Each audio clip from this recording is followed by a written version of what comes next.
City news वसा जनसेवेचा। माहितीसाठी turning point ठरलेल्या लाडकी बहीण योजनेमध्ये लाभार्थ्यांची फेरपडताळणी करण्यात येत आहे। बुलढाणा जिल्ह्यामध्ये अनेक पात्रता नसलेल्या बहिणींनी लाभ घेतला, परंतु 29 लाभार्थ्यांनी हा लाभ आता नको असा अर्ज केलाय। याची आकडेवारी फुगणार आहे, परंतु अजूनही यंत्रणांची शासकीय गाईडलाईन्सच्या अभावी कार्यवाही रखडली आहे। महिला आणि बालकल्याण मंत्री आदिती तटकरे यांनी यापूर्वी या योजनेबाबतची माहिती दिली होती। लाडकी बहीण योजनेमुळे महायुतीला विधानसभा निवडणुकीत अभूतपूर्व यश मिळू शकलं, मात्र विधानसभा निवडणुकीच्या निकालानंतर अर्जाची छाननी करणार असल्याचं महिला आणि बालकल्याण मंत्र्यांनी सांगितलं होतं। यासाठी काही निकषही ठरवण्यात आले। दरम्यान अपात्र महिलांनी अर्ज मागे न घेतल्यास दंडासह रक्कम वसूल करण्यात येईल असा इशारा लाडक्या नसलेल्या बहिणींना दिला आहे। काय आहेत निकष? लाडक्या बहिणींच्या अर्जाची पडताळणी करण्यात येत आहे, त्यानुसार काही निकष ठरवण्यात आलेत। ज्या महिलांचं कुटुंब इन्कम टॅक्स भरतो अशा महिलांना आता या योजनेचा लाभ मिळणार नाही।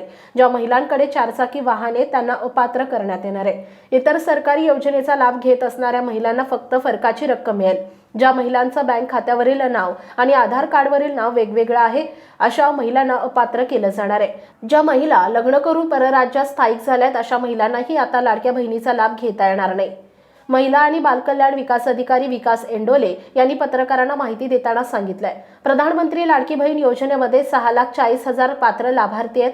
29 अपात्र लाभार्थ्यांनी लाभ नको म्हणून अर्ज मागे घेतलेत। आणखीन कोणी अपात्र लाभार्थ्यांना अर्ज मागे घेण्याचा असल्यास या लाभार्थ्यांनी जिल्हाधिकारी कार्यालय, जिल्हा परिषद कार्यालय किंवा महिला बालविकास कार्यालय ते संपर्क करण्याचं आवाहन केलं आहे। नमस्कार।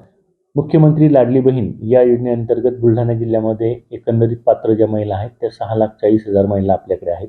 या महिलांना दर महिन्याला 1,500 रुपये शासनामार्फत येत असतात, परंतु काही तक्रारी आता या बाबतीत पात्र होत आहेत की अपात्र महिलांनी याचा लाभ घेतलेला आहे। त्यामुळे त्याची स्क्रुटिनी जिल्हा प्रशासनावरून करण्यात येत आहे आणि काही महिलांनी स्वतः आम्हाला योजनेचा लाभ नकोय असे पत्र दिलेले आहेत।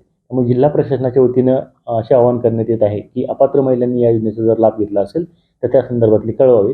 तसेच ज्यांना स्वतःहून या योजनेचा लाभ घ्यायचा नाहीये त्यांनी सुद्धा स्वतः आम्हाला एक पत्र जर दिल्यास जिल्हाधिकारी कार्यालय असेल, जिल्हा परिषद बुलढाणा असेल किंवा जिल्हा महिला बालविकास कार्यालय असेल यांना द्यावं। आणि या योजनेचा जो जानेवारीचा जो हप्ता आहे हा साधारणतः 31 जानेवारीच्या आतमध्ये पडेल असे शासनाच्या वतीने जाहीर करण्यात आलेले आहे। City news Buldhana.